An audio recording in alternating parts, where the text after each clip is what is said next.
ในช่วงของเทศกาลต้อนรับวันปีใหม่เมืองเฮาอยู่นะหลายตีหลายต่างก็ยังบ่สุดบ่ซ้อยเรื่องของการไปสุมากะละวะวัดน้ำดำหัวนะก็บอกว่ารายการนี้ท่านผู้ฟังที่ฟังตั้งคลื่นสถานีวิทยุเพื่อการศึกษา FM 106.50 เมกะเฮิรตซ์ของวิทยาลัยสงฆ์นครลำปางซึ่งสถานีที่ตั้งก็อยู่ที่วัดบุญยวาสวิหารพระอารามหลวง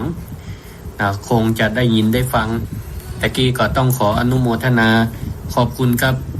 น้องนัทที่เปิ่นได้ลิงก์รายการเข้าสู่สถานีนะมันบัดได้ตัดเข้าสถานีสกรรมวันนี้วันก็เป็นวันพุธสัปดาห์ที่3ของเดือนเนาะก็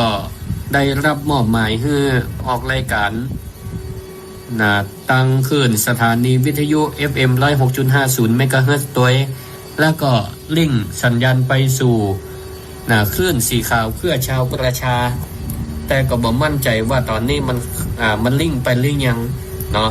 มันลิงก์ไปหรือยังพอตะกี้ก็ถ้าฟังเนื่องจากว่า106มันบ่ได้ลิงก์คลื่นสีขาวก็บ่ฮู้ว่าลิงก์หรือยังเนาะถ้าลิงก์แล้วก็ต้องขออนุโมทนาขอบคุณปรากฏว่าเช็คพอละลิงก์ไปสู่คลื่นสีขาวเพื่อชาวประชาซึ่งก็เป็นสถานีวิทยุเครือข่ายติดโดยเมตตาธรรมของท่านอาจารย์พระครูอภิวัฒนวิกรมรองเจ้าคณะอำเภอดอยหล่อเอาละก็เดี๋ยวสักกับ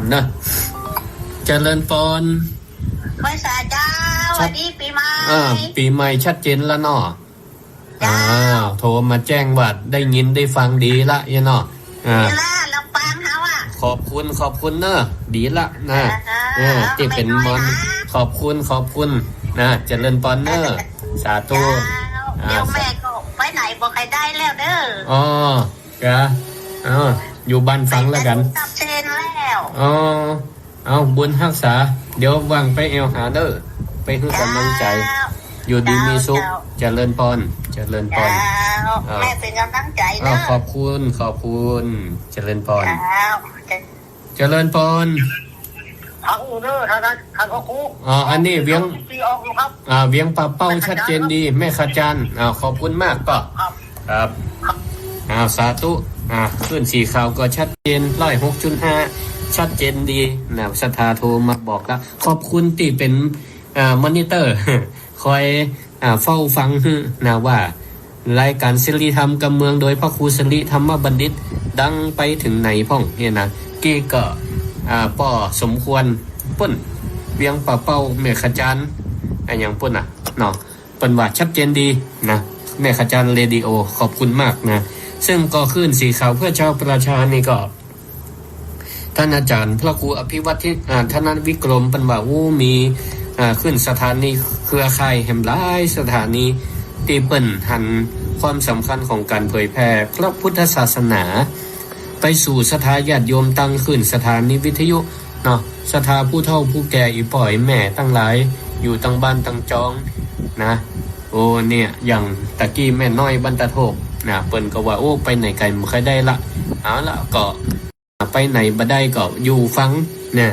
ถึงแม้ว่าตัวบ่ได้ไปไหนแต่อยู่กับบ้านกับจองก็สามารถฟังวิทยุฟังรายการวิทยุของครูบาอาจารย์หลายตนหลายองค์ก็เท่ากับเหมือนกับว่าเฮาเนี่ยได้ไปจูติฟังวิทยุฟังรายการธรรมะที่เปิ้นถ่ายทอดตั้งคลื่นสีขาวอยู่วัดต่างๆในเชียงใหม่ก็ดีเวียงป่าเป้าก็ดีลำปางก็ดีท่านอาจารย์สมชาติไปธุดงค์ตั้งใดอีป่อยแม่ตั้งหลายก็ได้ไปตัวเสมือนว่าได้ไปตัวเจริญพร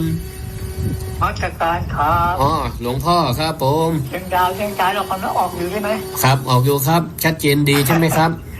จำเบอร์ได้ผมชัดเจนอาจารย์ผู้ชัดอาจารย์เชียงดาวขอบพระคุณครับผมหลวงพ่อครับฟังอยู่ครับขอบพระคุณครับเอาละขอบคุณมากเนาะที่เปิ้นได้มาแจ้งความชัดเจนของรายการศิริธรรมกับเมืองเนาะ6 โมงถึง 2 ทุ่มนะ วันนี้เราฟังกันช่วงแรกก็ฟังทีละกึ่งกันนะทีละ1ชั่วโมงเนาะอยู่กัน2ชั่วโมง1ชั่วโมงก็จะบรรยายไปเซตแล้วก็จะจับมด1ชั่วโมงแรกก็จะฮื้อสถานได้โทรเข้ามาในรายการตอนนี้ปะต้าเตือเอาละฮู้ละ ว่าสัญญาณชัดเจนดี0649495999จดไว้ก่อนจดไว้ก่อนแต่ฟังโทรเตือแฮมคืนหนึ่งที่เปิ้นได้เกื้อกูลอุดหนุนรายการศิลธรรมกำเมืองเอาสัญญาณนี้ไปออกอยู่ที่วัดไฟหินสถานีวัดไฟหินท่านอาจารย์พระครูสมุวิศวัตรวรกิจโจฮัลโหลเจ้าท่านอาจารย์เจ้าเจริญพรแม่อย่างก็เรียกว่าวังวนวังเหนือวังเหนือชัดเจนดีเนาะเจ้าวันนี้เปิดสายเจ้าแล้วเจ้าวันนี้เปิดสายเจ้าบัจจัยเปิดสายเพื่อเช็คว่ามันดังบ่ดังบ่ได้ดังแต่ว่าแรงแต่ว่า8 โมงไปทำทหารศาสตร์ออกได้อัน8 โมงถึง43 นาทีสถานีดับนั่นได้พังต่อ10 โมงเจ้าลมบนช่วงนี้มันลมพายุหน่อยไฟดับของเนาะไฟดับพระคุณนะเจ้าภาวนาแล้วกันเนอะ2 ชั่วโมงนี่บ้านปุ่นไปถึง4 ทุ่มให้ได้ฟังตลอดเนาะเจ้าสาธุเจริญพรแม่อ้อยวังมุนเบื้องเหนือปุ่นก็โทรมาขอบคุณสถานีเครือข่ายภาคธุรกิจภาคประชาชนหลายๆที่เปิ้นได้หันความสำคัญของการเผยแพร่พระพุทธศาสนาไปสู่ศรัทธาญาติโยมพ่องก็ฟังตั้ง Facebook แต่อาตมาเองก็บ่ได้ไล่นะ Facebook เนาะพระอาจารย์ประกาศตอบมาละอาจารย์พระครูอภิวัตรธนวิกรมตะกี้แจ้งเปิ้นว่ารายการศิลธรรมกับเมือง6 โมงถึง2 ทุ่มพร้อมครับเปิ้นก็ตอบมาละครับก็กราบขอบพระคุณอย่างสูงที่เปิ้นได้ลิงก์เครือข่ายลิงก์สัญญาณให้และก็น้องๆที่อยู่เบื้องหลังเนาะช่วยเกาะสัญญาณตัวแต่นี่อยู่ที่กุฏิวัดมิ่งเมืองมูลบ่เดียวเทคโนโลยีเนี่ยมันเจริญก้าวหน้าตัวบ่ต้องไปสถานีวิทยุเหมือนสมัยก่อนละแต่ก่อนก็เคยอยู่วัดพระธาตุดอยสุเทพจะออกรายการสถานีถ้าออกสดต้องไปสถานีป่ะนะหรือมาอันก็อัดเทปไปบัดเดี๋ยวนี้มันสะดวกสบายขึ้นศรัทธาอยู่ที่ไหนก็สามารถฟังได้พ่องก็บ่ได้โทรมาในสายในคณะติออกรายการพ่องก็โทรมาไม่ล่าไม่รุ่นก็มีพ่องก็ต้วยมา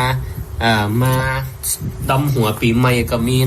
อนุโมทนาปีใหม่เมืองปีนี้ก็มีศรัทธาหลายผู้หลายท่านมาดำหัว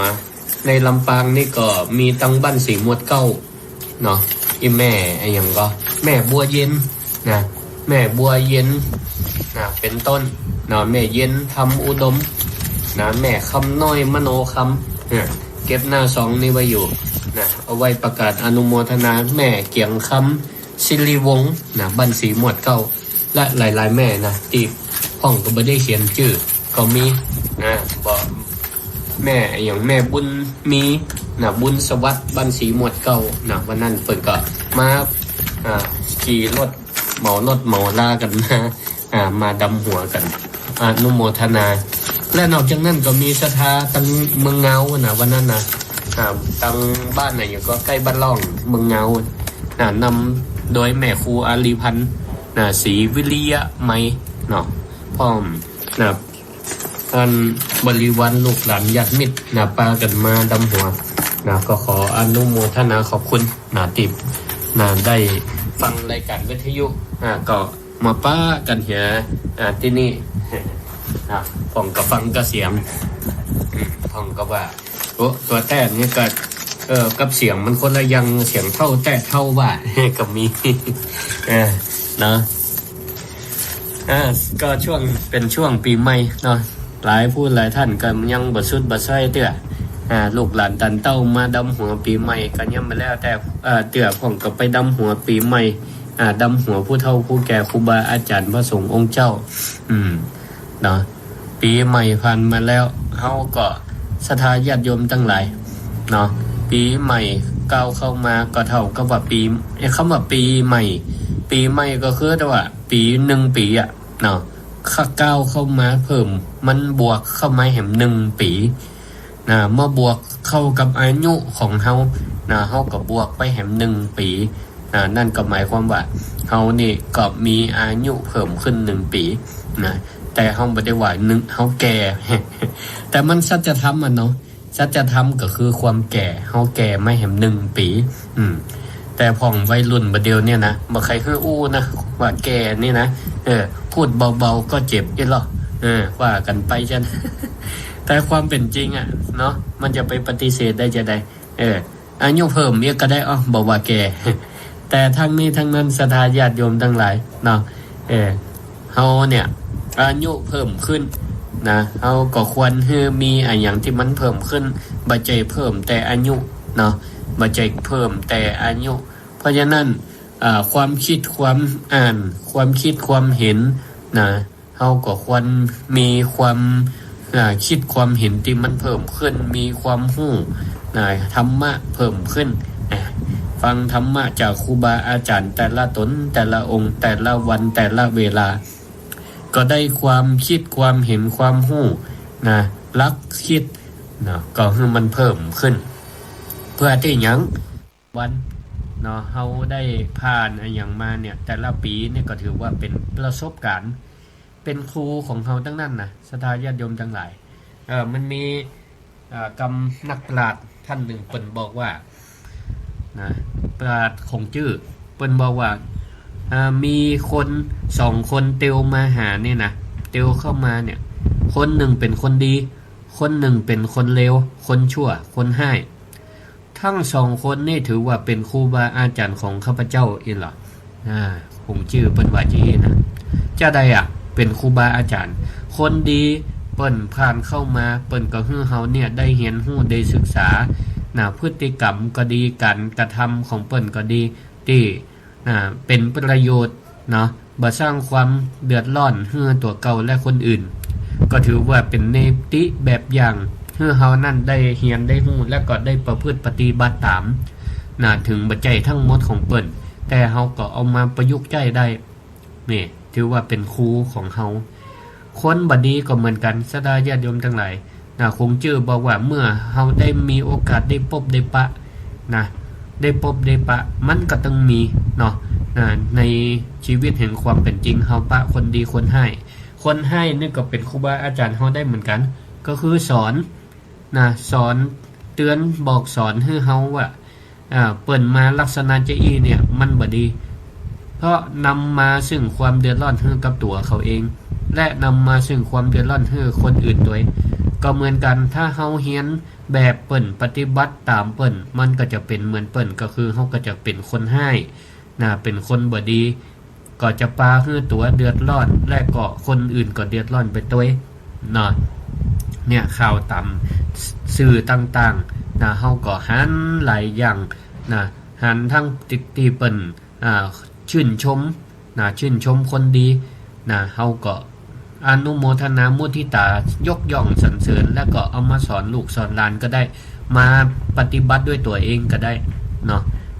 แต่ข่าวนี่ศรัทธาญาติโยมทั้งหลายเปิ้นว่าข่าวให้ลงฟรีข่าวดีเสียตังค์นี่หรอ ข่าวให้ลงฟรีข่าวดีเสียตังค์บางผ่องเนี่ยสื่อโจมตีแต่เรื่องให้บ่ดีเรื่องที่บ่ดีพระสงฆ์องค์เจ้าประพฤติตนตัวเสื่อมเสียน้อยก็เอามาลงแต่พระสงฆ์องค์เจ้าที่เปิ้นประพฤติดีบ่ค่อยเอาลงบ่ค่อยสรรเสริญก็ควรหรือแม้แต่การสูญเสียก็เหมือนกันอย่างข่าวตะวากับเน้น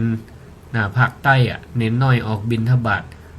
โดนหมู่ก็โจรก่อการไล่กาดยิงมรณภาพเป็น1 ลูกอันนี้เนี่ยเฮาก็ควรให้ความสำคัญชีวิต1 ชีวิตศาสนาทายาทของพระพุทธศาสนาเปิ้นสูญเสียไปหลายตีหลายตามพระสงฆ์องค์เจ้าตั้งแต่สมเด็จพระสังฆราชเปิ้นก็หันความสำคัญของชีวิต1 ชีวิตถึงแม้จะเป็นชีวิตของสามเณรน้อยๆเปิ้นก็ให้ความสำคัญ โดยมีพระบัญชาตั้งผ่านลงมาสมเด็จพระราชาคณะหนใต้ของเปิ่นเนาะที่เปิ่นปกครองอยู่เปิ่นก็เมตตาไปลงไปให้กำลังใจไปเยี่ยมไปใจตนที่เปิ่นได้รับบาดเจ็บเนี่ยอย่างนี้เป็นต้นสดาญาติโยมทั้งหลายเนาะอันใดที่ผ่านเข้ามาในประสบการณ์ของเขาตั้งตาตั้งหูจมูกลิ้นกายใจทุกสิ่งอย่างเป็นครูของเขาทั้งนั้นเป็นครูทั้งนั้นเป็นครูสอนให้เขาว่าอันนี้ดีเขาก็ควรประพฤติปฏิบัติตามอันนี้บ่ดีก็สอนให้เขาได้ฮู้เป็นครูสอนให้เขาว่าอันนี้อย่าเอาเป็นเยี่ยงอย่างนี้เป็นต้นเนาะศรัทธาญาติโยมท่านทั้งหลายอายุเขาก็เพิ่มขึ้นมาเปิ้นบอกว่าอายุเพิ่มขึ้นมานี่เขาก็ควรมีหลักคิดควรมีหลักคิดหลักพัฒนาจิตของเขาหลักพัฒนาจิตของเขาวันนี้ก็จะได้นำเสนอเกี่ยวกับนิทานน่าสนใจเกี่ยวกับการที่เฮามีอายุเพิ่มขึ้นเนี่ยเฮาควรมีหลักคิดจะได้พ่องมีนิทาน5เรื่อง2 ชั่วโมงเนี่ยจะอู้นิทาน5เรื่องนี่ก็ให้ฟังไปทีละเรื่องแล้วกันเนาะเพื่อที่จะได้พิจารณาสอนจิตสอนใจเฮาตัวเนาะเอาไปเป็นคติแนะนำลูกหลานตันเต้าไปตัวได้มุมแง่คิดดีๆเนาะเรื่องที่1เรื่องที่1เนี่ยมีเหล่าอ่อนตัวน้อยๆได้อู้กับคุณแม่ของเปิ้นมีละอ่อนน้อยได้อู้กับคุณแม่ของเปิ้นว่าวันนี้แม่งามขนาดนี่ละอ่อนตัวน้อยๆชมแม่ของเปิ้นว่าแม่งามขนาดนี้หรอแม่แปลกใจว่าวันนี้ลูกจะได้มาชมบัลลังก์ใครได้ไอ้หยังก้ายแม่ก็เลยถามกลับไปว่ามันจะได้ว่าวันนี้มาชมอีแม่งามใครได้หยังก้าลูกลูกก็ตอบว่าบ่ค่ได้หยังวันนี้ชมอีแม่ว่าวันนี้แม่งามเพราะว่าแม่นั่นอารมณ์ดีแล้ววันนี้บ่อารมณ์เสียหน้าตาบ่บึ้งบ่ตึงวันนี้แม่พอหน้าตาแจ่มใสบ่โคตรบ่เกลียดบ่จมบ่ด่าลูกหลานแล้วนี่แม่ฟังใจอีแล้วก็แม่ก็นึกได้ว่าลูกนี่มันก็เปิ้นด้วยความบริสุทธิ์ใสซื่อเนาะเราอ่อนไล่เดียงสาหันจะใดก็ว่าจะอันหันก็คือหันว่าแม่เนี่ยบ่โคตรบ่เกลียดคนบ่โคตรบ่เกลียดหน้าตาก็แจ่มใสยิ้มแย้มแจ่มใสก็เป็นคนงามนี่ล่ะคนงามนี่ทำได้ง่ายเรื่องนี้ก็เลยสอนเฮาว่าความงามในศรัทธาญาติโยมทั้งหลายมันทำได้ง่ายใครจะเป็นคนงามคนหล่อนี่ทำได้ง่ายขนาดแค่เนี่ยยังบ่โคตรเนาะแค่บ่โคตรบ่เกลียดบ่แปลงหน้างุดงิดพอไปตั้งใดพอหาลูกหาเต้าหาหลานเพื่อนร่วมบ้านร่วมจองไปตั้งใดก็ยิ้มแย้มแจ่มใสแปลงหน้าบ่โคตรบ่เกลียดยิ้มแย้มแจ่มใสก็จะกลายเป็นคนที่พอเข้ามาแล้วอายุอ่อนลงบ่แก่บ่เฒ่าบ่แก่เพราะเฮาบ่โคตรบ่เกลียดคนโคตรนี่โตหน้าย่นหน้าบึ้งหน้าตึงก็มีแปลงหน้าคิ้วโคตรงุดงิดใจพอแล้วมันก็ตึงบ่สวยมันงามบ่มีสง่าราศีแต่คนใดยิ้มแย้มแจ่มใสศรัทธาทั้งหลายพอเตอะคนเฒ่าคนแก่พ่องพอเนี่ยเดาอายุบ่ถูกแล้วกันเพราะอย่างพ่อเปิ้นมีศีลมีธรรมประจำตัวประจำใจอายุก็เลยพอเดือนน้อยพออายุนี่บ่ถึงพออายุบ่ถึงนี่ศรัทธาญาติโยมตั้งหลายเนาะ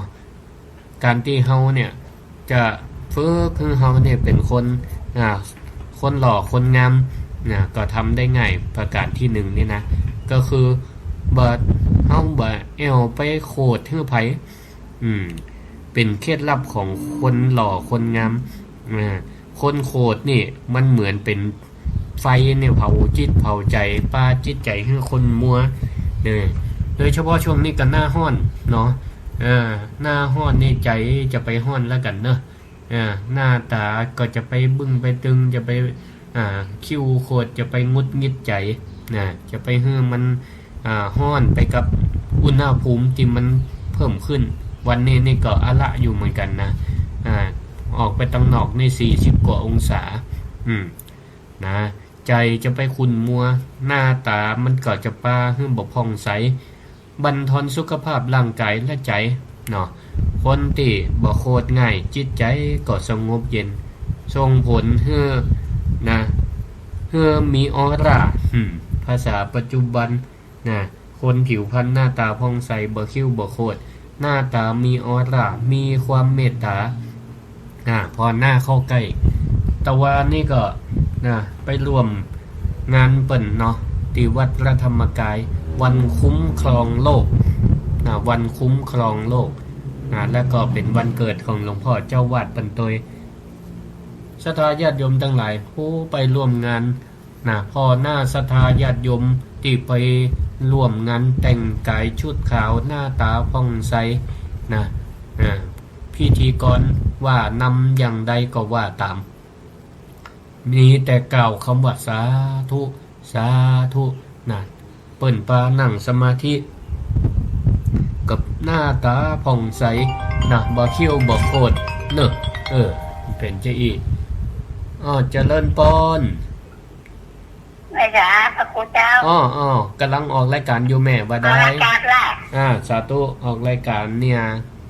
ชัดเจนเนาะออกรายการเนอะสาธุขอบคุณแม่ยังก็โทรมาเนี่ยกำลังใจนะขอบคุณแม่ยังก็บอกชื่อบอกชื่อนะเนี่ยศรัทธาญาติโยมแต่ว่าพอศรัทธาคนใดก็ผ่องใสขนาดเปิ้นช่วง 4 โมงแรงเนาะเปิ้นฮื้อศรัทธาญาติโยมออกมานั่งหน้าโต๊ะที่จะถวายสังฆทานพระ 40,000 รูปไปรวมตัวกันที่หั่นพระสังฆาธิการเจ้าวาดทั่วประเทศ 40,000 รูปไปโปรดรับทายทานศรัทธาก็มานั่งกลางแจ้งแดดร้อนจะได้เปิ้นก็ใจเย็นแดดร้อนแต่เปิ้นบ่ร้อนใจปากันนั่งสวดมนต์แล้วก็นั่งสมาธิไปด้วยกันแต่ก็พ่องก็ใจผ้าคุมพ่องใจจ้องกลางพ่องท่ามกลางแสงแดดก็ช่วงแรงมันก็ตะวันมันตกดินมันจ้าน้อยแต่ใจเปิ้นก็ยังมีความสุขอยู่ใจมีความสุขอยู่พอแต่ละคนก็ผิวพรรณหน้าตาผ่องใสอย่างเนี้ยศรัทธาญาติโยมทั้งหลายถ้าเฮาฝึกได้ทุกวันเนาะฝึกได้ทุกวันถ้ามันจะโคตรมันเป็นปกติของคนเฮาอยู่แล้วเนาะอารมณ์เนี่ยมันขึ้นลงแต่ถ้าเฮามีอารมณ์โคตรเฮาก็ฮู้เฮาตักอารมณ์ตัวเก่าได้ว่าเฮาโคตรนะโคตรเนาะปรับความโคตรลงได้เอาเมตตาเข้ามาใส่เมตตาก็แปลว่าความฮักความปรารถนาดีต่อกันและกันมันก็จะลดความอาฆาตพยาบาทลงได้ใจรักของพรหมวิหารทั้ง4เอาข้อใดมาใจก็ได้เมตตาก็ได้กรุณาความเอ็นดูสงสารเอ็นดูสงสารช่วยให้อยากช่วยให้คนอื่นเป็นพ้นทุกข์อย่างนี้หรือคันติก็ได้เอามาข่มระงับความโกรธของตัวเก่าเมื่อเฮาตักอารมณ์ฮู้ตัวเก่าว่าเฮาโกรธอยู่นะใจคันติเข้ามาช่วยอดทนเนาะอดทนเนาะพ่องก็ว่าตู่เจ้ามันจะไปมากำหนดมาคุมได้จะใดก็เพราะบัดได้ฝึกมันต้องฝึกมันพยายามฝึกมันก็เหมือนกับเฮาเฮียนฝึกรถขับรถขับลานี่กะใหม่ๆมันก็ทรงตัวมันจะได้พอเหมือนเข้ามันทรงตัวได้เพราะเฮาคุมมันได้ คุมมันได้นะอันเนี้ยเนาะข้อที่หนึ่งนะนิทานเรื่องที่หนึ่งนะต้องฝึกบ่เป็นคนขี้โคตรเนาะถ้าบ่เป็นคนขี้โคตรก็จะยะฮืดนะผิวพรรณร่างกายหน้าตาของเขามีความผ่องใสอายุก็จะลดลงนะเพิ่มความหล่อความสวยได้ไม่ต้องเปิ่งศัลยกรรมเนี่ยอย่างนี้เป็นต้นนะต่อไปเรื่องที่สองเรื่องที่สอง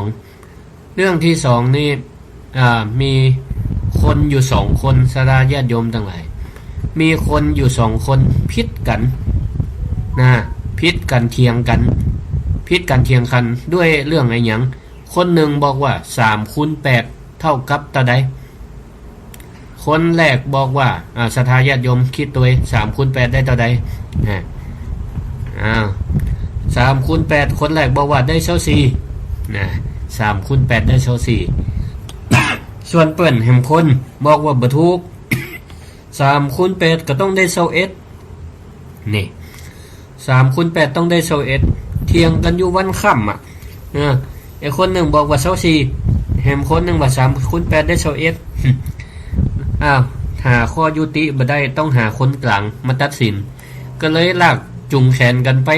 ปฟ้องบัณฑิตคนฉลาดเนาะบัณฑิตที่เปิ้นลวกกว่าตัว2คนนี่ช่วยตัดสินกันเนาะว่าไผตอบถูกตอบผิดบัณฑิตเมื่อพิพากษาว่าคนที่บอกว่า3 คูณ 8เท่ากับ24เลยสั่งเขียนไอ้คนแรกที่บอกว่า3 คูณ 8ได้24เอาไปเขียนเช้าเด้คนที่ตอบถูกนะคนที่ตอบ3 8 24ก็เลยถามสวนกลับมายังบ่ป้ออกบ่ป้อใจว่าโหก็หันกันอยู่3 คูณ 8มันได้24ไอ้คนนั้นมันตอบ21มันก็ผิดก็แล้วจะได้มาลงโทษเฮาผมตอบ24ถูกต้องตัดสินบ่ถูกบ่เป็นธรรมนี่ จะได้ตัดสินผิดแล้วก็มาตีคนตอบถูกบัณฑิตก็เลยตอบว่าโอ้ก็เป็นตะตัวนะไปเถียงเปิ้น ไปเถียงคนติดตอบอัน3 คูณ 8ได้21ไปเถียงเปิ้นวันเป็นวันค่ำง่าวกลัวเขาว่ะ ง่าวกลัวเขาง่าวกลัวจะได้โอ้ก็ตัวง่าวกับเพราะว่าคนเปิ้นตอบผิดก็ยังง่าวไปเถียงเปิ้นอยู่ เพราะฉะนั้นเนี่ยถ้าบ่เขียนเฮาแล้วจะไปเขียนไผศรัทธาญาติโยมทั้งหลายฟังแล้วงงบ่ก็คือว่าตัวเก่าคิดว่าถูกต้องแล้วนะตัวเก่าตอบถูกแล้วจะเสียเวลาไปเถียงกับคนที่เปิ้นตอบผิดหยังนะไปโต้ไปเถียงกับคนที่เปิ้นตอบบ่มีเหตุบ่มีผลหยังคนที่บาดเจ็บก็คือตัวเฮาน่ะเมื่อมาขอเปิ้นตัดสินเปิ้นก็เลยสั่งเขียนในที่นี้ก็คือได้ฮู้สึกตัวว่าเนี่ยเวลาเฮาเนี่ยเป็นคนมีเหตุผลถูกต้องแล้วนะเวลาเฮาไปอู้จากับคนที่มีเหตุมีผลนะไปก็เสียเปล่าบ่ได้ก็ต้องไปต่อเถียงเฮียนะถ้าเฮาหยุดเฮียเขาก็ต่ออย่างนี้เป็นต้นนะเพราะเปิ้นเปรียบเทียบอย่างนี้ศรัทธาญาติโยมทั้งหลายว่าถึงแม้ว่าเฮาจะมี10 ปากนะเฮามี10 ปากเฮาก็มีทางที่จะไปเถียงชนะคนที่อู้จาไปเลยอู้จาบ่มีหลักบ่มีการบ่มีเหตุบ่มีผลเพราะเขาก็จะถือเอาความถูกใจของตัวเก่ามันบ่ถูกต้องแต่มันอาจจะถูกใจของเขามันก็จะยังว่านั่นแหละเนาะอันรับหูรับตาตอบไปทะลุตูกังไปนะตอบแบบน้ำคุณเฮาเถียงไปก็บ่มีทางติชนะนะเพราะฉะนั้นเนี่ยเปิ้นสอนเฮาว่าเนี่ยเฮาอยู่มาอายุเพิ่มขึ้น1 ปีเฮาก็ควรระลึกได้ว่าจะไปถือสาคนตีเปิ้นตีเขาไล่สาระบางเดือเราอ่อนบ่มีประสบการณ์เนาะเฮามีประสบการณ์นักกว่าเขาเถียงยังมาเฮาก็ต้องไปเถียงยังนักบางเดือก็ต้องให้เขาได้ฮู้ด้วยตัวเขาเองฮู้ด้วยประสบการณ์ของตัวเขาเองอย่างเช่น นะอย่างคนเฒ่าคนแก่เลี้ยงลูกเลี้ยงหลานแต่ก่อนจะไปยะเนออยากจะไปยะเนอยิ่งห้ามก็เหมือนยิ่งยุไฟบัดนี้ไปกำมันฮ้อนอย่าละอ่อนมันบ่เจฮู้ละฮ้อนมันเป็นจะใดเย็นเป็นจะใดแต่เมื่อเขาได้ยุบได้จับได้กำแล้วโอ้ฮ้อนเป็นจะอีถ้ามันฮ้อนแล้วมันเจ็บต่อไปละอ่อนก็บ่ทำแหมอันเนี้ยบางอย่างมันต้องเฮือเขาฮู้ด้วยประสบการณ์ตัวเขาเองนะการที่เขาจะไปห้ามไปปรามบางเตือนี่ก็มันก็แบบเกิดประโยชน์อันใดแต่อู้ไว้เตือนว่าก่อนไว้ก็ดีเนาะอู้ไว้เตือนบอกก็ดีนะด้วยการที่เขามีประสบการณ์มาก่อนแต่อู้แล้วเตือนแล้วเขาบ่ฟังก็เป็นห้องว่าอุเบกขานะวางใจเฉยนะวางใจเป็นกลางวางใจปล่อยวางไปนะบ่ต้องไปยึดติดยึดมันบางผ่องนี่ก็เป็นตุกนะเป็นตุกกับลูกกับเต้ากับหลานสอนมันบอกฟังเนี่ยจะได้ดีก็ตุกอกตุกใจนะตุกอกตุกใจถ้ามันแล้วบอกแล้วบอกฟังก็ต้องปล่อยนะต้องวางใจเป็นกลางนะเป็นห้องว่าอุเบกขานะปล่อยวางนะเมื่อมันเขาควบคุมมาได้เนาะเลี้ยงตัวเขาได้เลี้ยงใจเขาบ่ได้เนาะอันนี้ก็ต้องให้เขาได้พิจารณาด้วยตัวเขาเองนะอย่างนี้เดี๋ยวเขาก็จะได้ปัญญานะเขาจะได้ปัญญาด้วยตัวเขาเองนะเขาจะเอาปัญญาไปให้เขาแล้วนะเขาจะฮับหรือมาฮับหรือเขาจะพิจารณาตามอันนั้นก็อยู่ที่ตัวเขานะแล้วเขาก็จะเกิดปัญญาฮู้ด้วยตัวเขาเองเนาะด้วยตัวเขาเองนะจาเขาก็แนะนำด้วยวาจาที่ถูกต้องเหมาะสมนะด้วยวาจาที่ถูกต้องเหมาะสมนะบ่ต้องไปต่อรอดต่อเถียงไปแจ้งไปด่าไปกำอะไรอย่างต่างๆนี่อย่างนี้เป็นต้นเนาะอันนี้ก็เกี่ยวกับนิทานข้อที่2ก็เสร็จไปแล้วนะเดี๋ยวข้อที่3ที่4ที่5นี่เฮาก็มาว่ากันในช่วงที่2บ่เนาะช่วงแรกนี่ก็เอาฟังได้สาระธรรมอันใดก็จะโทรเข้ามาแนะนำรายการหรือว่าจะมาอวยพรปีใหม่นะมาอวยพรปีใหม่ให้กับสมาชิกที่เพิ่นได้ร่วมฟังรายการศิริธรรมกับเมืองอยู่ขณะนี้ก็โทรเข้ามาได้เนาะ064-949-5999นะแนะนำรายการได้เนาะใครฮู้จะอันใดเลือกในโอกาสต่อไปแต่วันนี้นี่เตรียมมาแล้วเหมือนกับตัวเจ้าเตรียมเมนูอาหารมาให้ละศรัทธาก็บ่ฮู้นะจะล้ำบ่ล้ำบ่ฮู้นะก็จำเป็นต้องกิน จำเป็นต้องรับฟังอย่างเดียวนะวันนี้นะแต่ถ้าเดือนหน้าใครได้เมนูอันใดไขฟังอันใดก่อนแนะนำวันนี้ไว้ก่อนนะก็จะไปสืบไปค้นธรรมะนี่บ่ได้ปรุงบ่ได้แต่งขึ้นมาคนเดียวนะก็เป็นธรรมะของพระพุทธเจ้านั่นแหละเพียงแต่ว่าเราเอามาประยุกต์นะเอาเรื่องราวที่มันเกิดขึ้นในชีวิตประจำวันแต่มันก็เป็นอาการลิโกไม่จำกัดเวลาเนาะธรรมะมันก็เป็นตัวเดิมนะบอกว่าอดีตปัจจุบันความโกรธเคยเป็นจะได้ความโกรธปัจจุบันกับสีหน้าท่าทางอาการก็เหมือนเดิมก็มากับสถาให้เราได้กันเข้าใจภาษากรรมกำเมืองให้มันง่ายๆนะฟังง่ายๆเข้าใจง่ายๆหรือว่าไปก็โวยไปหน่อยฟังบ่เคยตันบ่เคยเข้าใจก็แนะนำติชมรายการได้เนาะ064-949-5999นะแบ่งเป็น2ช่วงแล้วกันเนาะบางห้องก็เคยโทรในรายการแต่ว่าบ่ตันเปิดนะเอา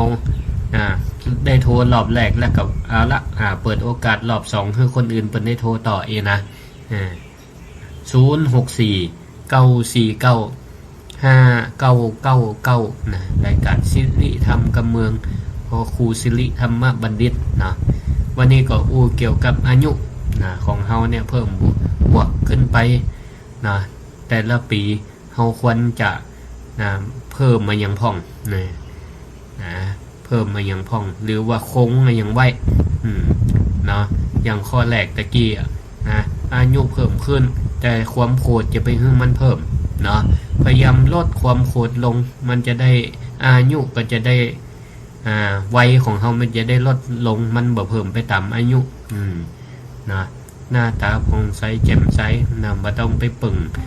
สัญญกรรมอย่างนี้เจริญพรเจ้าภาษาเจ้าปักอูเจริญพรแม่สมบูรณ์เจ้าบรรลัยศิลาทองเจ้ามาได้แม่เจ้ามาจังจะอู้อย่างนะปั่นพรปีใหม่ก็ได้ปั่นตอนปีใหม่ปั่นเท่าไหร่ปั่นปั่นคนฟังนี่กะเนาะปั่นบอกใครจ้างอยู่ดีมีซุปเนาะที่คำโตต่างกันที่เขาบอกโลดโคตรไปแล้วอีนี่แม่แก้ววันยังวันกับแม่ผู้จอดหล่อถึงอีน้องบัลละเสียยังหีบบัลเลเสียยังปักนี้สั้นๆนะสั้นเดี๋ยวสายอื่นมันเข้ามาดูมีซุปถูกโคนถูกฉันถูกสายเด้อสาธุอายุมั่นขวัญยืนนะแม่สมบูรณ์เจริญปอน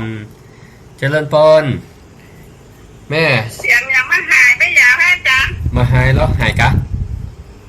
ยังหายมันมีเสียงมันได้ยินเลยจุนขึ้นดีๆใส่ขันตั้งกะขันตั้งบะเติงกะ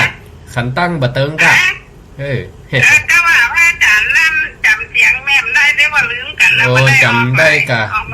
จำได้กะแต่ถ้ามาบ่มันหากันนี่บ่ได้จำบ่ได้มันเลยจำกันมาได้แค่นั้นมันเลยหายได้กะเนาะนั่นแหละหายไปเลยเดียวมันได้ยินอยู่เลย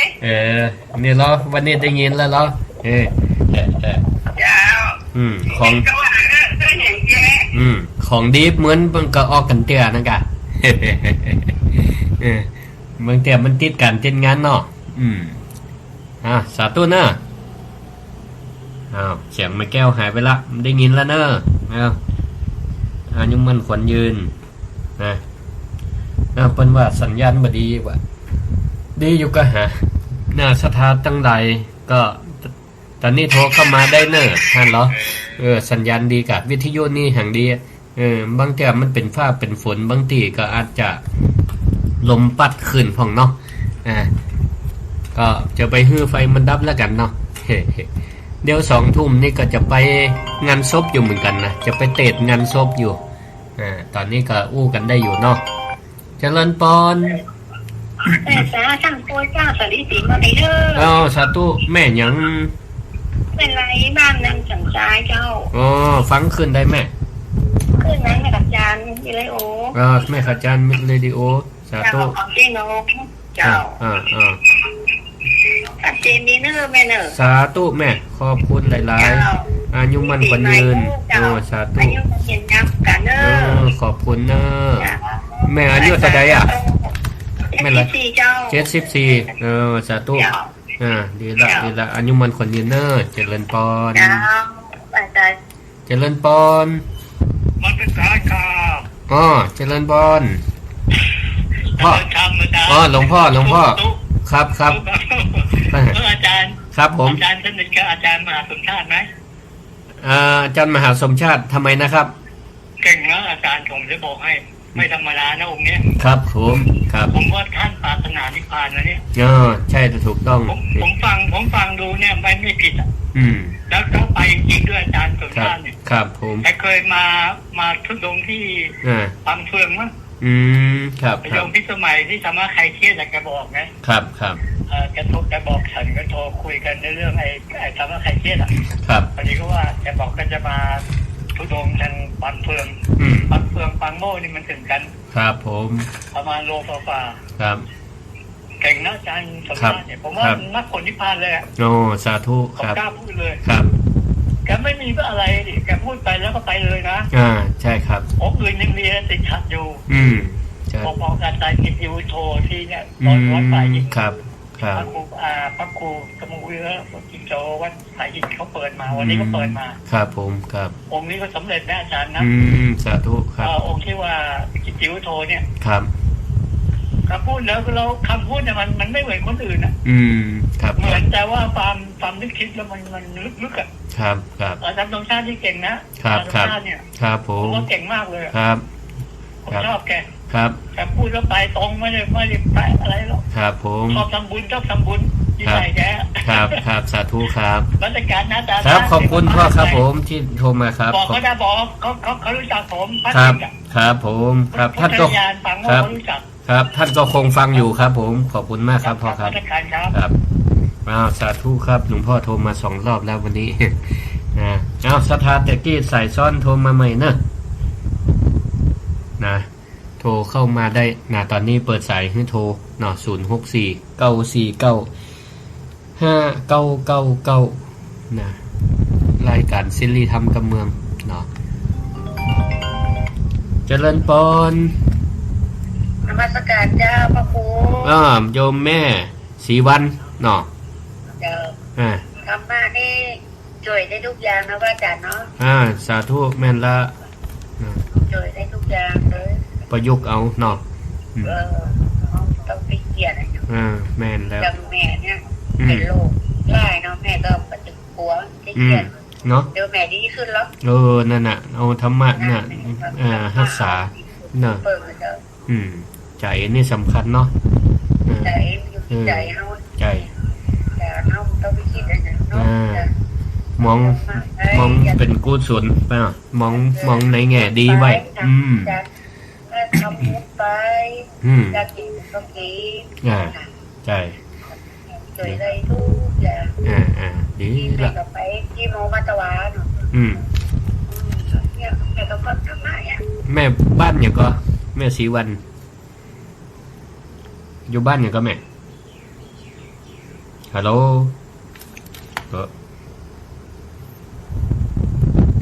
เจริญพรไม่ใช่คุณเจ้าแม่อย่างก็แม่เลี้ยนกะก็วันแม่เลี้ยนกันเจ้าวังเหนือเนาะวันนี้ชัดเจนดีแล้วร้านเจ้าที่จีนเนอะในกระดานล่ะชัดเจนดีขอบคุณมากดีละสาธุอยู่ดีมีสุขเรียนสาธุเจ้าและกำลังใจขอบคุณหลายเนอะเจริญพรเจริญพรไอ้สาเจ้าแม่ยังก็แม่ทองสุกแม่ทองสุก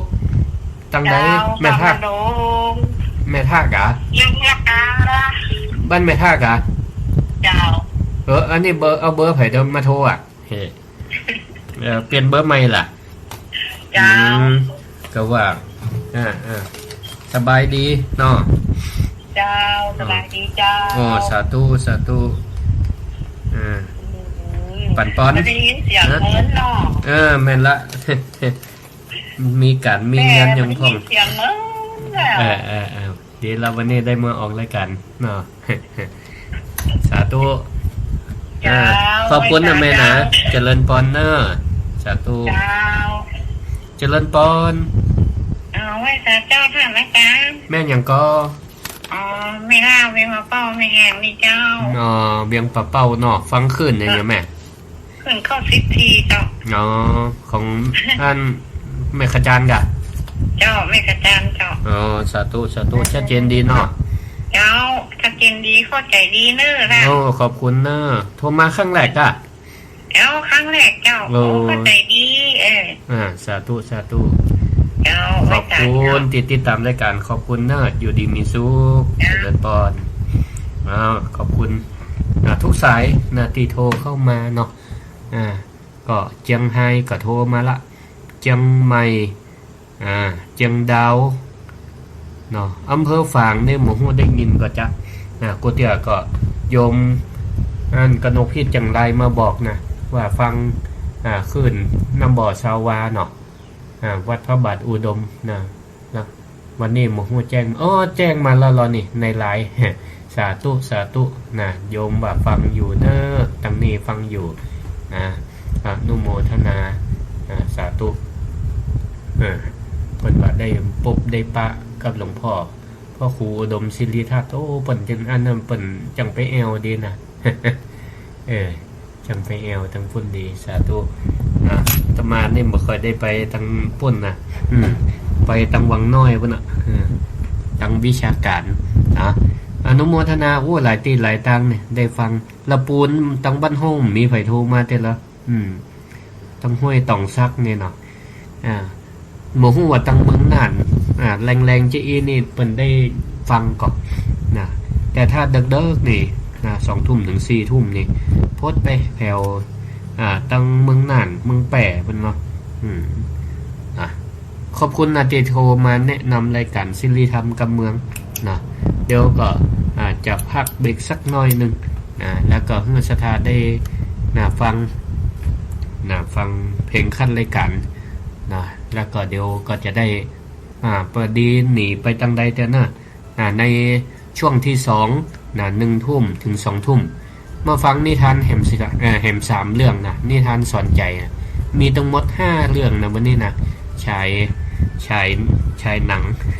5 เรื่องฉายไปแล้ว2 เรื่องละเดี๋ยวก็มาฟังเรื่องที่3เรื่องที่4ที่5กันต่อมารอบแรกมีแหมก่อนจะโทรเข้ามาถ้าเบอร์โทรนี่ก็เดี๋ยวจะเบรกกันสักครู่เบรกกันสักครู่เดี๋ยวได้กินน้ำกินท่ากัก่อนย่างกินน้ำเหี่ยกัก่อนแล้วเราก็จะมาฟังกันต่อถ้าบ่มีโทรมาแล้วก็เดี๋ยวเราย่างเบรกกันก่อนราศรัทธาญาติโยมท่านผู้ฟังทั้งหลายเสียงที่ท่านได้รับฟังอยู่ขณะนี้ก็เป็นเสียงรายการศิริธรรมกำเมืองออกอากาศบรรยายโดยพระครูศิริธรรมบัณฑิตอาจารย์ประจำวิทยาลัยสงฆ์นครลำปางมหาวิทยาลัยมหาจุฬาลงกรณราชวิทยาลัยแล้วก็เป็นเจ้าอาวาสวัดมิ่งเมืองมูลตำบลพี่ชัยอำเภอเมืองจังหวัดลำปางเข้ามาสู่ช่วงที่2ในเวลา1 ทุ่มถึง 2 ทุ่มขอกราบขอบพระคุณท่านอาจารย์พระครูอภิวัฒนวิกรมที่เพิ่นได้เมตตาลิงก์สัญญาณจากคลื่นสถานีวิทยุเพื่อการศึกษาวิทยาลัยสงฆ์นครลำปาง FM 106.50 เมกะเฮิรตซ์จังหวัดลำปางไปสู่คลื่นสีขาวเพื่อชาวประชาสถานหลายตีหลายตังหลายจังหวัดหลายอำเภอก็ได้ฟังรวมไปด้วยกันและแห่มคลื่นหนึ่งก็คลื่นวัดไฟหินคลื่นวัดไฟหินบ่ฮู้ว่าตอนนี้ก็ยังเกี่ยวลิงก์สัญญาณกันอยู่ก็เดี๋ยวก็สถาที่ฟังจากคลื่นวัดไฟหินก็ก่อยโทรเข้ามา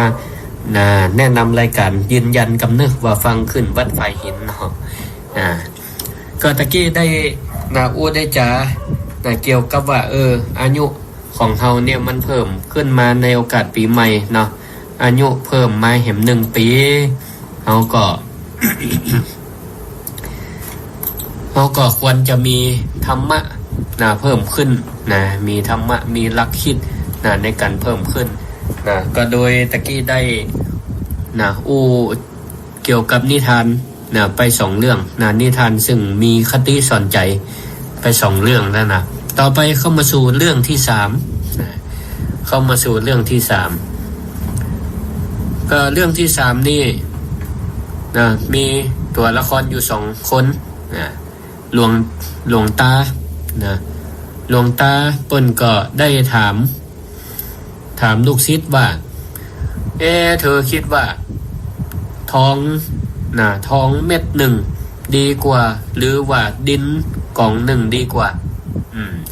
หลวงตาถามลูกศิษย์ว่าเธอคิดว่าทองเม็ด1ดีกว่าหรือว่าดินกล่อง1ดีกว่าถ้าถามศรัทธาจะตอบว่าจะไดศรัทธาก็จะคงจะตอบว่าทองเม็ด1มันต้องดีกว่ากันบ่เดี๋ยวนี้ทองแพงหรอกบาท1ก็เท่าใด50,000 ปลายกะโอ้ราคาอันละอยู่เหมือนกันไผๆก็ตึงตอบเป็นเสียงเดียวกันว่าทองเม็ด1ย่อมดีกว่าดีกว่าดินกล่อง1ดีย่อมดินย่อมดีกว่าดิน ลูกศิษย์เปิ่นก็ตอบอย่างเดียวกันนะท้องย่อมดีกว่าอยู่แล้วหลวงตาเปิ่นก็เลยยิ้มแล้วก็ถามนะแล้วถ้าเปิ่นถามว่าแล้วถ้าเธอเป็นเมล็ดพันธุ์พืชเธอจะเลือกอะไรอย่างถ้าเป็นเมล็ดพันธุ์พืชเธอจะเลือกอะไรอย่างลูกศิษย์ก็คงจะต้องตอบว่าถ้าตัวลูกศิษย์เป็นเมล็ดพันธุ์พืชศรัทธาเป็นเมล็ดพันธุ์พืชระหว่างท้องเม็ดหนึ่งกับดินเม็ดหนึ่งศรัทธาจะเลือกอะไรอย่างก็ต้องปิ้น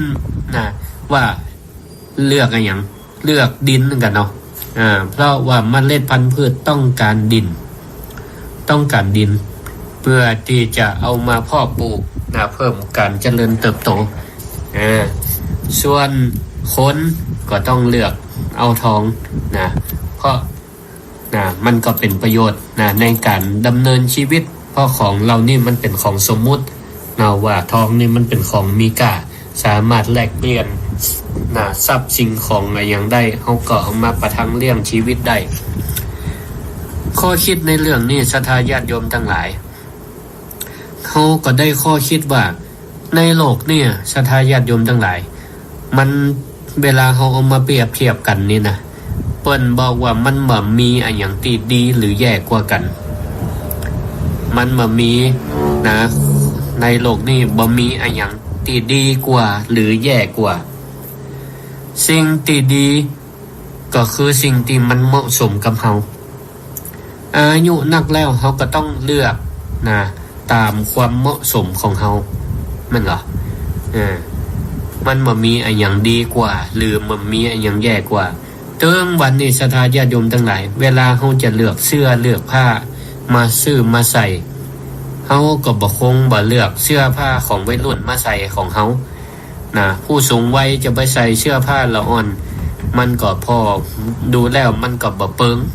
คนเมืองว่ามันบ่เปิงคนไทยก็ว่ามันบ่เหมาะ มันก็คงบ่เหมาะสมกันกับการใส่อันนี้ฉันใดอันนี้ฉันใดเรื่องอื่นๆก็เหมือนกันเวลาเขาจะเลือกเขาก็ต้องเลือกในสิ่งที่มันเหมาะสมอายุเขามันเพิ่มขึ้นสังขารร่างกายของเขาก็เปลี่ยนไปความคิดความจำมันก็เปลี่ยนไปอาจจะบ่เหมือนเดิมปีแล้วความจำดีปีนี้ความจำอาจจะถดถอยลงไปพ่องการยอมรับความจริงข้อนี้เนี่ยเขาก็ยอมรับตามความเป็นจริงในการที่มันเปลี่ยนมันปรับเปลี่ยนไปตามสังขารตามร่างกายที่มันเปลี่ยนไปการใช้ชีวิตการเปลี่ยนการใช้ชีวิตหรือกิจกรรมความคาดหวังให้มันสอดคล้องกับสภาพปัจจุบันก็ถือว่าเป็นสิ่งสำคัญเนาะเวลาเราจะทำอะไรอย่างมีปฏิสัมพันธ์ร่วมกับลูกหลานตันเต้าญาติพี่น้องหรือว่าเพื่อนร่วมงานเพื่อนร่วมกิจกรรมเขาก็บ่ได้ไปตั้งความคาดหวังอะไรอย่างไว้นักอย่าไปตั้งความคาดหวังไว้สูงเพราะการตั้งความคาดหวังถ้ามันมาเป็นไปตามที่หวังมันก็จะปาหื้อใจของเขาเนี่ยมันเศร้าหมองมันงุดงิดใจมันเสียใจมันตุกใจมันตุกใจแต่ถ้าเราปล่อยไปตามธรรมชาติของมันเนาะเปลี่ยนไปตามธรรมชาติของมันเข้าใจในสิ่งที่มันเปลี่ยนที่มันเปลี่ยนแล้วก็เลือกเอาในสิ่งที่มันเหมาะมันสมกับตัวของเราเองการฝืนสิ่งที่มันการฝืนทำในสิ่งที่มันบ่เหมาะสมกับวัยหรือกำลังของเรามันก็อาจจะนำมาซึ่งความทุกข์เขาได้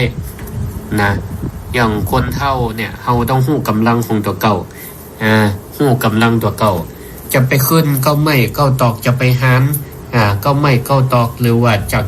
อันไปขึ้นปัดกำอย่างก็ใหญ่กำปุ้งอย่างต่างๆเนี่ยก็จะไปยะเนาะ เพราะว่ามันก็อันตรายเกิดพัดตกลงมามันก็จะยะร่างกายได้รับบาดเจ็บกระดูกนี่สำคัญศรัทธาญาติโยมทั้งหลายเนาะจะไปมันแตกมันร้าวเนาะ เพราะว่าอวัยวะของคนเฒ่าคนแก่นี่เปราะบางเขาก็ต้องระมัดระวังจะลุกจะย่างจะเตี้ยวจะเดินจะเหินนี่ก็ต้องก่อยๆเนาะก็ต้องก่อยๆระมัดระวังมีสติมันใจสติเข้าไปกำกับถ้ามั่นใจได้ว่ามันบ่มื่นอย่างก็เตียวได้หรือก็พยายามอยู่ใกล้ที่มันเกาะกำง่ายๆเนาะถ้ามันล่มมันตกลงไปเนี่ยมันบ่มีที่เกาะที่กำนี่ก็มันก็ส่งผลกระทบเนี่ยคือกระดูกเนาะได้รับบาดเจ็บมันเล่ามันเปราะบางมันเปราะบางหายก็หายยาก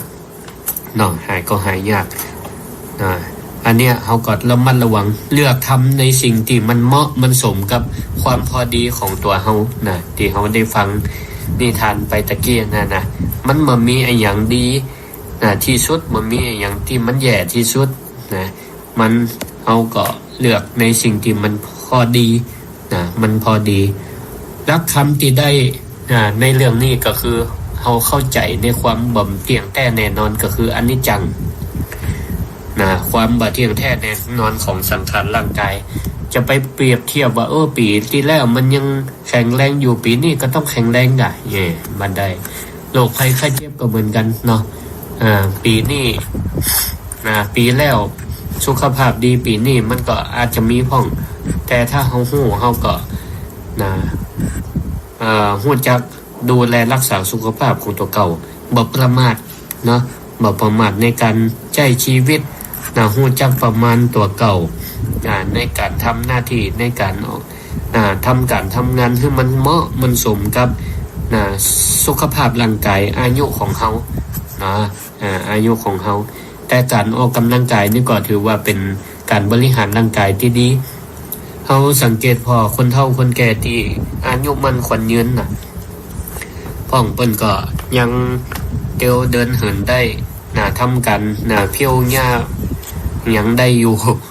แต่เปิ้นก็ต้องทำตามกำลังของเปิ้นเนาะตามกำลังของเปิ้นอันเนี้ยเฮาก็ได้ธรรมะไปด้วยได้ความคิดความเห็นความอ่านที่มันสอดคล้องกับอายุของเฮาไปด้วยเนาะต่อไปนิทานเรื่องที่4เรื่องที่4นี่มีอยู่ว่ามีนกแก้วมีนกแก้วตัวหนึ่งอยู่ในกรงก็มีความปลา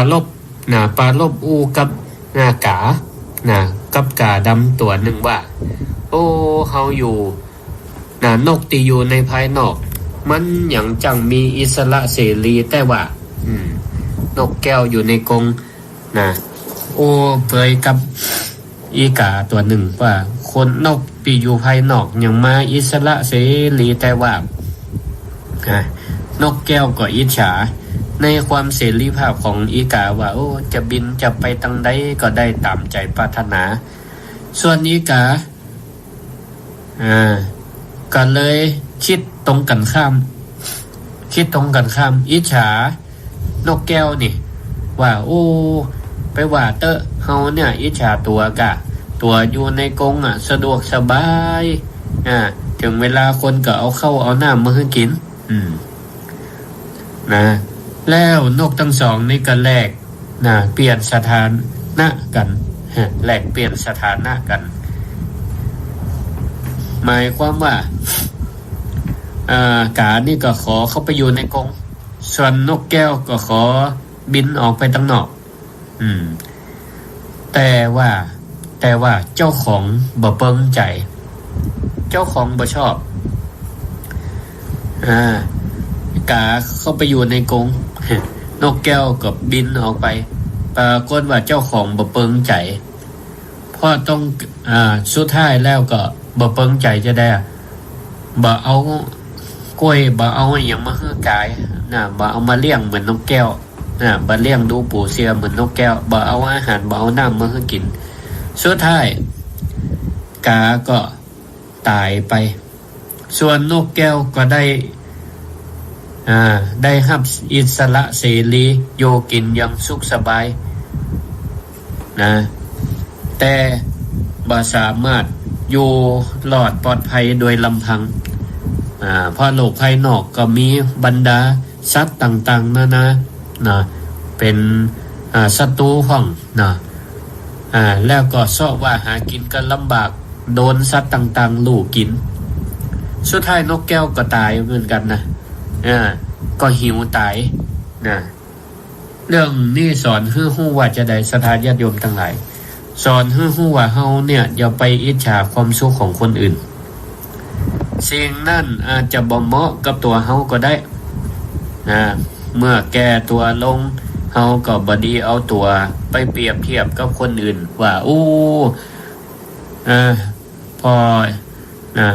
คนนั่นล้อเห็นนะเปื่อนเฮาล้อเห็นนะอายุก็ไล่เลี่ยกันเต้ากันลูกหลานตันเต้าเปิ้นยังมาดีให้ใครกินอะไรยังก็เปิ้นก็เอามากินเปิ้นก็มาสู่มาปั่นใครไปไหนเปิ้นก็ปาไปพอเฮาโลอย่างจะได้อยู่ตัวคนเดียวก็อย่างไกลนะบัดนี้เอามาเปรียบเทียบมันจะเกิดการบั่นทอนชีวิตของตัวเฮาเองเนาะเฮาต้องมีความพอดีมีความสุขกับสิ่งที่เฮามีอยู่เป็นอยู่เนาะมีความสุขกับสิ่งที่เฮามีอยู่เป็นอยู่บางเทื่อเนี่ยการที่เฮาจะไปแทนตัวเปิ้นเปิ้นมาเป็นเฮาเป็นเปิ้นมาอาจจะคนละอย่างกันบริบทของแต่ละคนมันเหมือนกันเพียงแต่ว่าขอให้เฮาเนี่ยมีความสุขกับสิ่งที่เฮามีอย่างคำสำนวนภาษาไทยเปิ้นว่าขี้หันเปิ้นหันจ้างอย่างก็ขี้จะไปขี้ตามจ้างบ่ได้มันบ่เหมือนกันเหตุปัจจัยมันบ่เหมือนกันเหตุปัจจัยของแต่ละคนบ่เหมือนกัน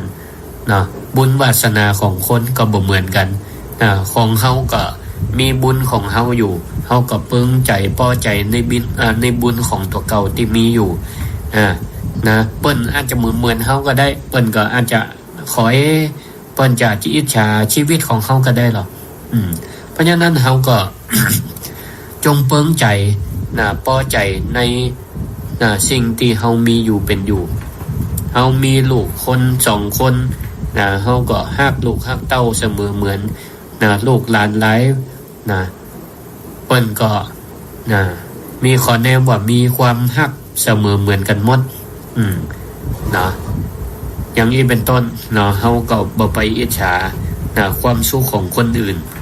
บางเทื่อมัน เฮาพอจะเข้าไปมันอาจจะบ่ฮู้เนื้อในของเปิ้นก็ได้เปิ้นก็เหมือนกันอาจจะบ่ฮู้เนื้อในเนื้อแท้ของเฮาก็ได้เพราะฉะนั้นความสุขของแต่ละคนมันบ่เหมือนกัน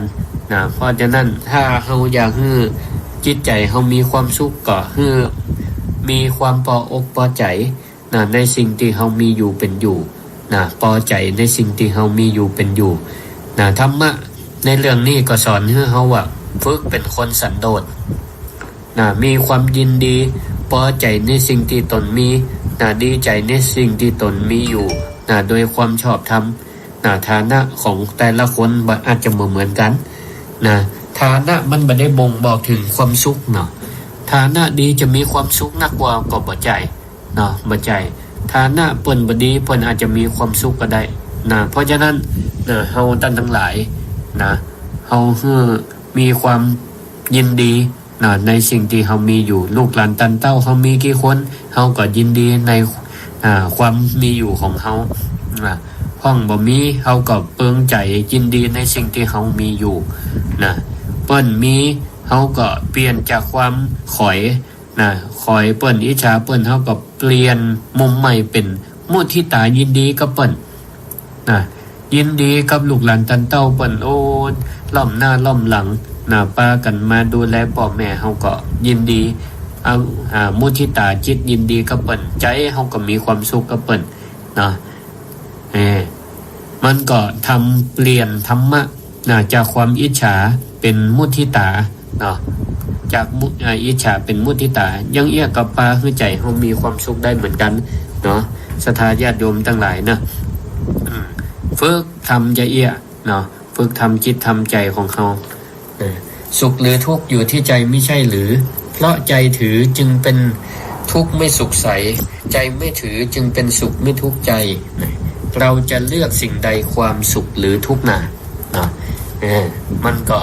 อยู่ที่ตัวเฮากันทั้งนั้นแหละมันไม่จะอยู่ที่คนอื่นนะความเป็นจริงมันอยู่ที่เฮาทั้งนั้นเฮาก็แต่บางห้องมันก็เฮาอาจจะลืมเนื้อลืมตัวไปมันแต่มันก็อาจจะไปเพ่งโทษว่าสาเหตุทั้งหลายมันเป็นตาคนอื่น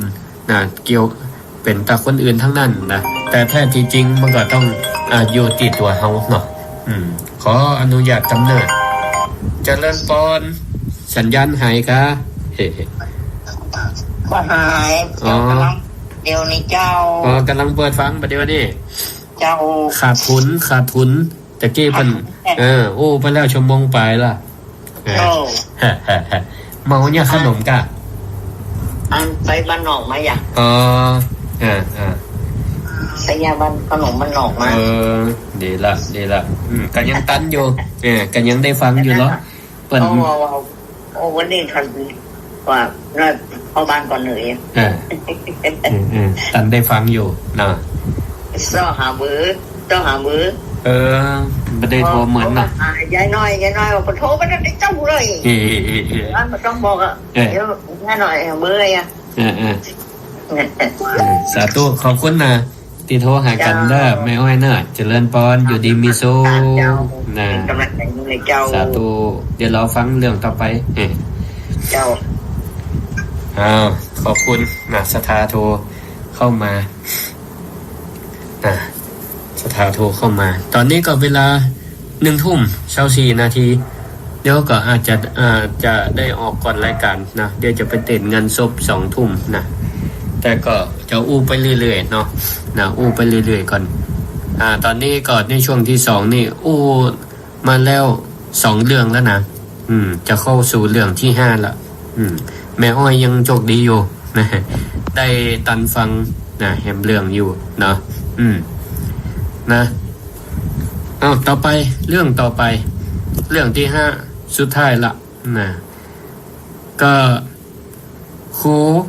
เรื่องนี้ครูถามนักเรียนว่าอยากต้มน้ำกาหนึ่งแต่หลัวเหลือเกิงเดียวเดี๋ยวกันนะส่งมาเถอะเจริญพรยายพรประกาศเจ้าฟังขึ้นวัดไฟหินเนาะวัดไฟหินเนี่ยชัดเจนฟังนิทานไปกี่เรื่องแล้วเนี่ยเขารับมาปืนนี่ขาดทุนปันเล่าไป4เรื่องละยายพรมาตันฟังเรื่องสุดท้ายก็ยังว่าดีอยู่จกดีอยู่นะมากะนะฟังต่อนะเรื่องสุดท้ายนะเจริญพรมาต่อเรื่องที่5ตะกี้ถึงไหนก็ครูแต่ที่นี่ข้อจำการต้มหลัวนี่นะแต่ที่นี่ข้อจำกัดก็คือว่าหลัวเหลือเกิงเดียวเหลือเกิงต้นจะเนี่ยจะได้ดีกว่าจะต้มหลัวมันจะมดเหี่ยก่อนมดไฟเหี่ยก่อนกว่าน้ำจะบัดเดือดบัดสุกที่นี่ครูก็เลยถามนักเรียนว่าจะต้มน้ำกาหนึ่งเนี่ยหลัวมีเกิงเดียวคนเนี่ยจะได้ดีนักเรียนฟังอยู่ทางบ้านศรัทธาญาติโยมทั้งหลายเขาจะเนี่ยจะได้ดีจะต้มน้ำ1 กาแต่มีหลัวเกิงเดียวเนี่ยจะได้ดีจะตอบเหมือนนักเรียนคนนี้ก็นักเรียนคนนี้ก็เลยตอบว่าโคครับก็ไปเสาะหลวมมาเพิ่มกะไปเสาะหลวมมาเพิ่มกะไปยืมเปิ้นมาก่อนก็ได้ไปซื้อเปิ้นมาก็ได้อันนี้คือนักเรียนตอบเจริญพร ฮัลโหล การครับแฟนคนแท้ครับสาธุตอบคำถามกันโทรมาก็ดีละแต่กี้ฟังก่อนได้ครับโอ้ตอนกันฟังก่อน เนี่ยเปิ้นว่าครูถามว่าจะต้มน้ำหนึ่งกาเนี่ยแต่มีหลัวเกิงเดียวกว่าน้ำมันบดเดือดบดซุกจะเนี่ยจะได้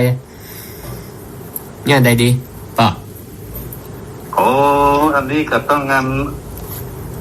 มันต้องต้มนะครับเนาะมันต้องต้มแล้วเนาะเพราะว่ามันต้องต้มกับเปิ้นเคยได้น้ำห้อนน่ะเปิ้นจะชงกาแฟมันเนี่ยได้แต่มีข้อจำกัดหลัวเหลือเกิงเดียวเนี่ยได้ดีผมตอบมาได้ครับอันทองนี่ผมใครได้ครับใครได้ยังสตางค์ครับใครได้สตางค์เนาะนั่นเลยครับความต้องการคนบ่เหมือนกันทำบุญนี่ครับสาธุสาธุโอ้ม่วนดีครับเนาะท่านเทศนี่ม่วนกันเลยขอบคุณเนาะขอบคุณไอ้กติจะนักเลยครับสาธุสาธุนะมากันใจนะครับขอบคุณเนอะปออันนี้ฟังขึ้นวัดไฟหินเนาะเจริญปอนพี่ปอตอบว่าบัตรต้มละ บัตรต้มก็ไม่ได้กินน้ำห้อนแล้วเนาะนักเรียนนี่ก็ตอบว่าจะได้ตอบว่าก็ไปซ่อหลวมมาเพิ่มกับครูไปยืมของเปิ้นมาก็ได้ครับไปซื้อของเปิ้นมาก็ได้ครับครูก็เลยว่าจะนี่มันก็เป็นการสร้างภาระเนาะสร้างภาระไปยืมเปิ้นมาไปซื้อเปิ้นมานี่นะเจริญพรแม่นิตยาเจ้าแม่เพิ่งมาฟังมาเดียวเนี่ยพอจะจบแล้วนะเป็นยังยันตันได้ฟังอยู่ตอบคำแต่ว่าต้องต้มนี้กว่าบ่ต้องต้มนะเหมือนเหมือนอีปอตะกี้น่ะแต่บ่ได้น้ำห้อนนะกะเนี่ยเปิ้นเขาได้น้ำบ่ได้กินแล้วกันนั่นน่ะได้กินแล้วตัวกำได้อันดังไฟอย่างสักอย่างขอบคุณแม่นิตยาเนอะเดี๋ยวฟังคำตอบเนอะสาธุเจริญพรสาธุแม่นิตยาก็ตอบอย่างเดียวกันน่ะบอกบัตรต้มมันน่ะมาถ้ากินมันน้ำห้อนน่ะนะเอาฟังคำตอบเห็นเจริญพรรัชการเจ้าค่ะโยมแม่ยังก็ถ้าเป็นตัวหนูก็จะเทน้ำออกสักครึ่งนึงไว้เจ้าค่ะถ้าเป็นโยมแม่จะเทน้ำออกครึ่งนึงเนาะใช่เจ้าค่ะให้มันพอดีกับฟืนที่มันเหลืออยู่เจ้าค่ะแม่อะไรชื่อแม่อะไรแม่หนูจ้าแม่นงอีกแม่หนูจ้าแม่หนูจ้าชื่อจริงๆก็ชื่อนฤมลเจ้าฟังที่ไหนแม่104เจ้าค่ะวัดไฟหินเนาะเชียงใหม่สาธุขอบคุณเดี๋ยวฟังคำตอบสุขภาพร่างกายสมบูรณ์แข็งแรงนะเจ้าค่ะสาธุขอบคุณมากเป็นร่มใสสัตว์เจ้าค่ะพระอาจารย์บรรยายภาษาล้านนานี่ฟังได้อยู่เนาะเข้าใจอยู่เนาะสาธุเจริญพรได้10 กว่าปีเจ้าค่ะผมก็ฟังรู้เจ้าค่ะสาธุเจริญพรดูจ้าแม่หนูนี่ตอบเห็นอย่างหนึ่งนะศรัทธาญาติโยมทั้งหลายแม่หนูบอกว่าเทน้ำออกครึ่งนึงเทน้ำออกครึ่งนึงแล้วก็ต้มต่อเจริญพรแม่ท้าแม่ท้าตอบว่าเดี๋ยวตอบว่าน้ำใจเจ้าตอบน้ำใจจะไหนน้ำใจหมายความว่าไงน้ำมันน้อยก็เลยเอาน้ำใจเข้าใส่เอาน้ำใจเข้าใส่เนาะสาธุขอบคุณที่มีส่วนร่วมเนอะเจริญปอแม่ท้าวันอันรวมปอเอาน้ำใจเข้าดังไฟเต้นนะแต่มีคนตอบถูกนะที่ตอบไปตะเกีย3ท่านที่โทรเข้ามาตะเกียมีคนตอบถูกใครจะตอบผมโทรเข้ามาโทรเข้ามาก็ได้นะป้องก็ศรัทธาก็ฟังหลายคนติดตามแล้วฟังเพื่อก็แนะนำว่าบรรยายไปก่อนแล้วก็ให้ศรัทธาโทรเข้ามานะ ไม่ลุ้นก็ได้นะอันนี้ก็ถือว่าเป็นการร่วมรายการเนาะตอบปัญหาด้วยกันนะใครจะโทรเข้ามาก็ได้ก็ดีเนาะได้แลกเปลี่ยนบ่มีผิดมีถูกนะศรัทธาญาติโยมมันต้องกลัวอายนะโทรเข้ามานี่นะการแสดงออกดีละบ่มีผิดมีถูกอย่างเนาะเป็นประสบการณ์อันใดที่เขาบ่เคยฟังก็ถือว่าได้ฟังเรื่องใหม่ได้ใส่ใจเรื่องเก่าบรรเทาความกังขาได้พัฒนาความคิดจิตก็จะมีความแจ่มใสเอาละคุณครูจะตอบแล้วนะคุณครูจะตอบแล้วก็ตรงกับศรัทธาญาติโยมที่ตอบถูกตะกี้นะแม่หนูตอบถูกเจริญพรแม่พิสมัยเจ้าว่าจะได้แม่จะตอบจ้ะ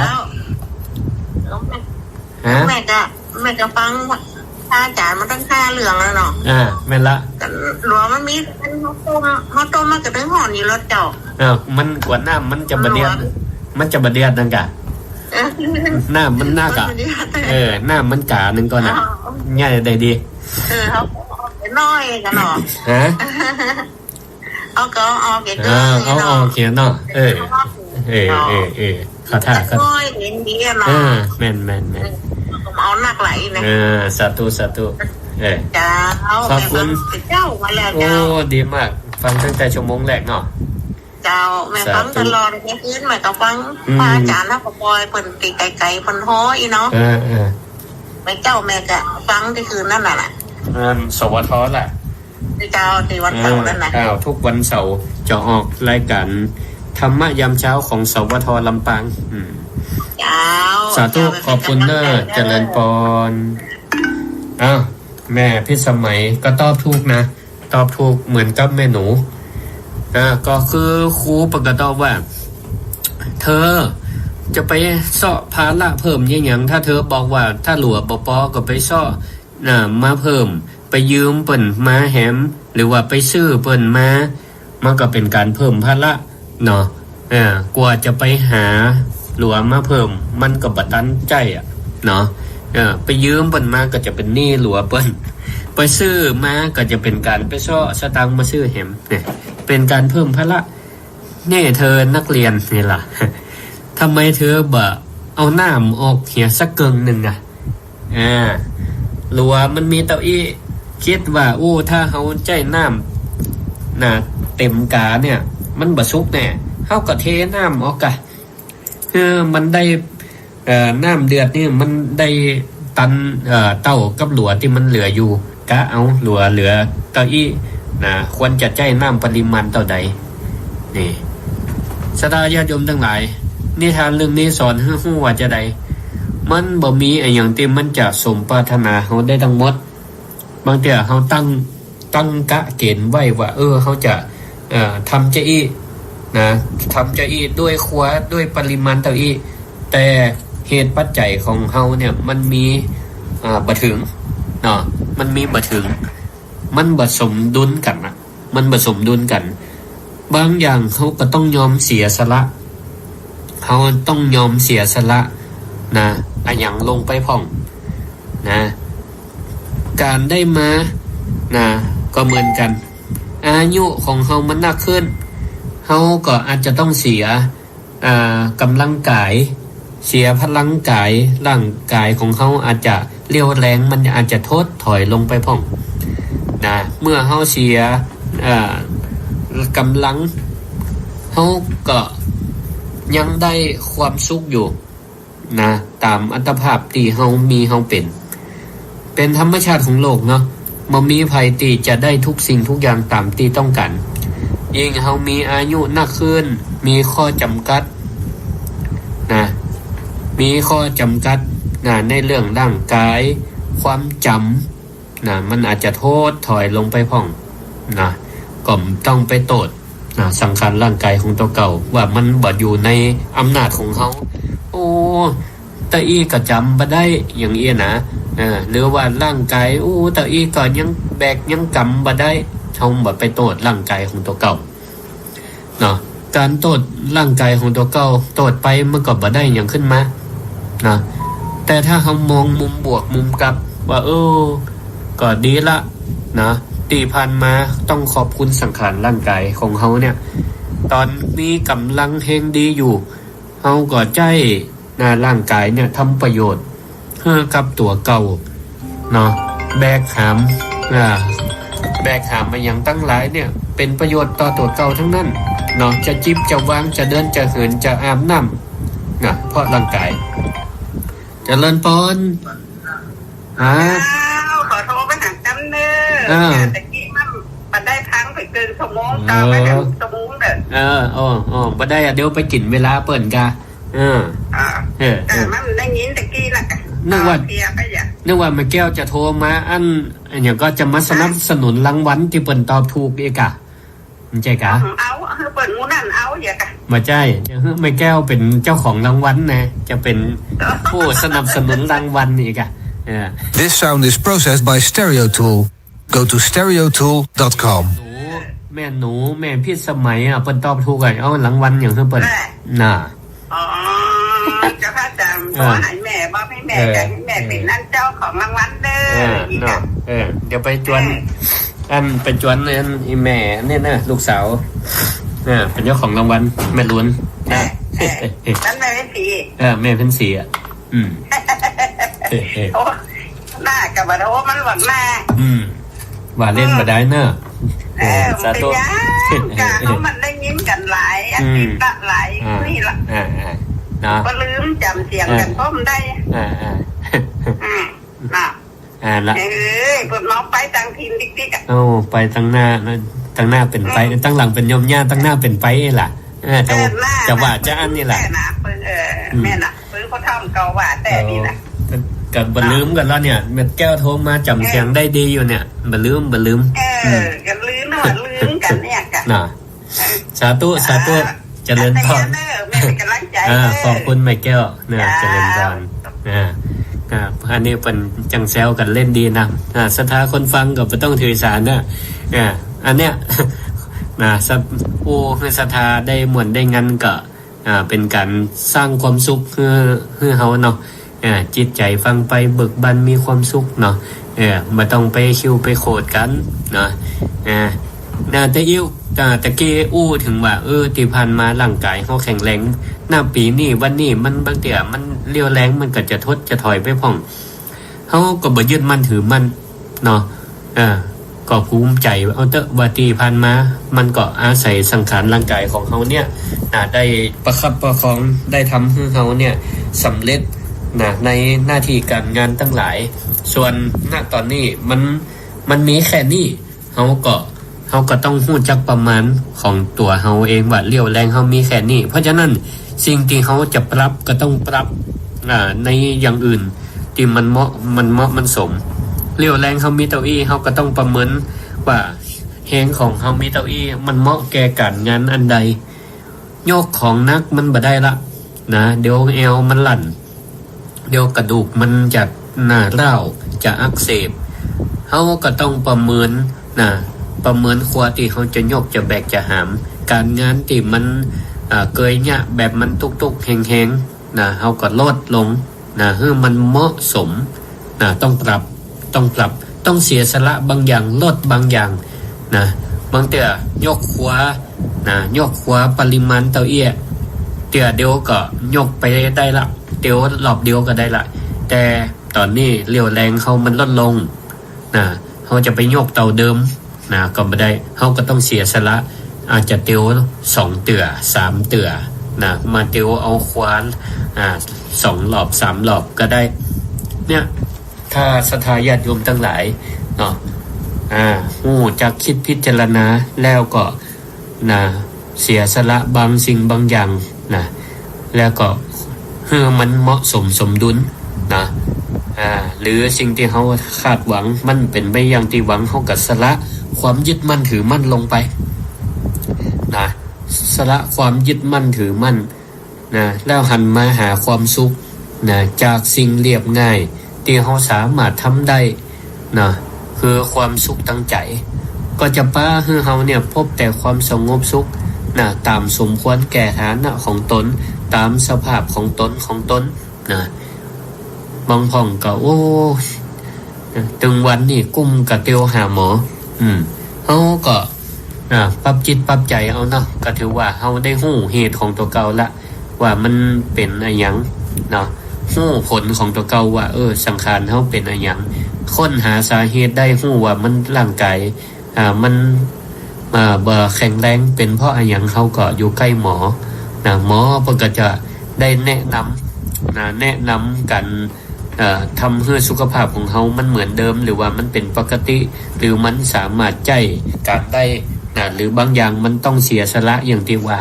เสียสละบางอย่างเนาะเสียสละส่วนน้อยเพื่อรักษาส่วนใหญ่อย่างที่เฮาได้ยินภาษิตมันเพิ่งเสียสละทรัพย์เพื่อรักษาอวัยวะเพิ่งสละอวัยวะส่วนน้อยเพื่อรักษาชีวิตที่มันมีค่า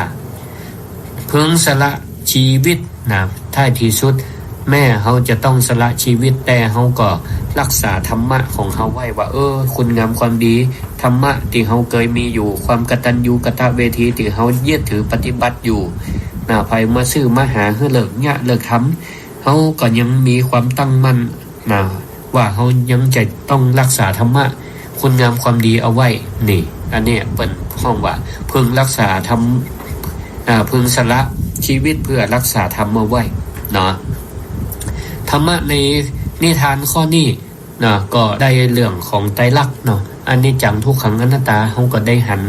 ถึงความเปลี่ยนแปลงในตัวเฮาก่อนนี่แหละเนาะพิจารณาในตัวเฮาแล้วก็สิ่งแวดล้อมทั้งหลายเฮาก็จะได้หันความเปลี่ยนแปลงมันบ่คงทนมันบ่อยู่นิ่งมันบ่คงทนมันบ่สามารถบังคับมันได้สิ่งที่เฮาสามารถอันนี้ได้ก็คือตัวเฮาก็คือสันโดษยินดีตามมีตามได้ของตัวเก่าพอใจในสิ่งที่ตัวเก่ามีอยู่หรือสามารถทำได้คือมันเหมาะสมกับแห่งของตัวเก่าเหมือนกับจะต้มน้ำจะต้มน้ำกินหลัวมีไฟมีเตาอี้แก๊สมีเตาอี้เฮาก็ลดน้ำลงเพื่อให้มันสมดุลเหมาะสมกับไฟที่มันเหลืออยู่มันก็จะทำให้น้ำมันห้อนเฮาก็สามารถใช้ประโยชน์กับน้ำห้อนนั้นได้เหมือนเดิมจะบอกว่าต้องไปต้มละมันก็บ่ตอบโจทย์เนาะจะแกงพักเนี่ยจะแกงพักแต่แก๊บมีเตาอี้หลัวมีเตาอี้เนี่ยจะได้กินแกงจะบอกว่าบ่ต้องแกงละบ่ต้องดังไฟละเฮาก็บ่ได้กินแกงเนาะอันนี้ก็ศรัทธาญาติโยมท่านสาธุชนทั้งหลายวันนี้เอานิทานมาอู้ให้ฟังยังเล่าให้เราอ่อนฟังเหมือนกัน แต่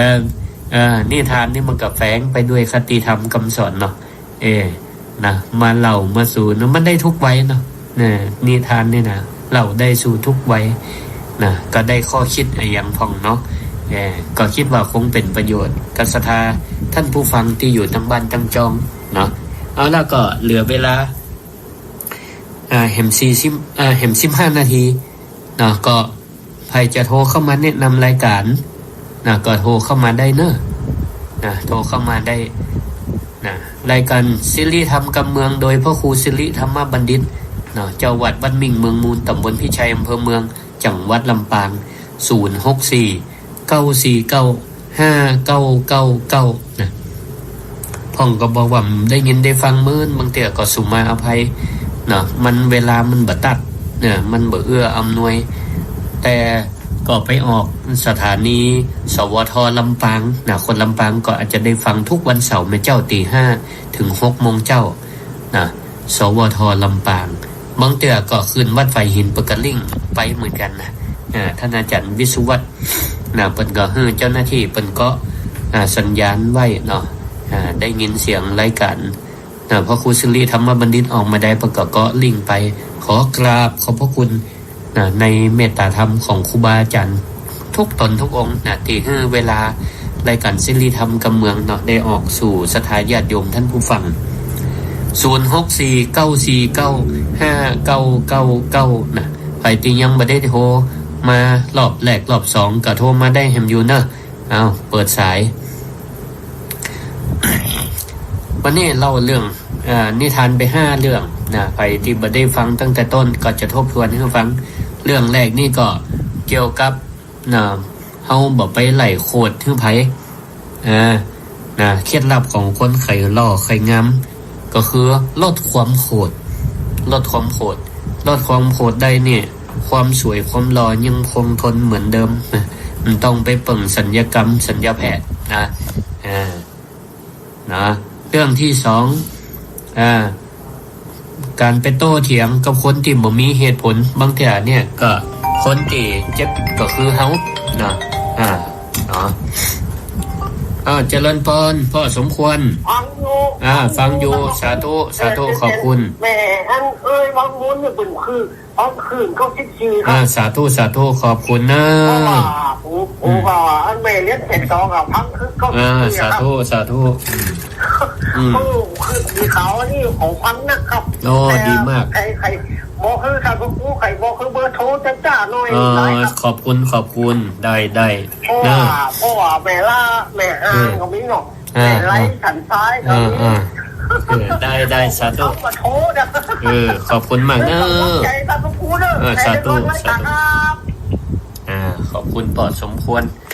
แนะนำว่าบอกเบอร์จ้า064-949-5999นะ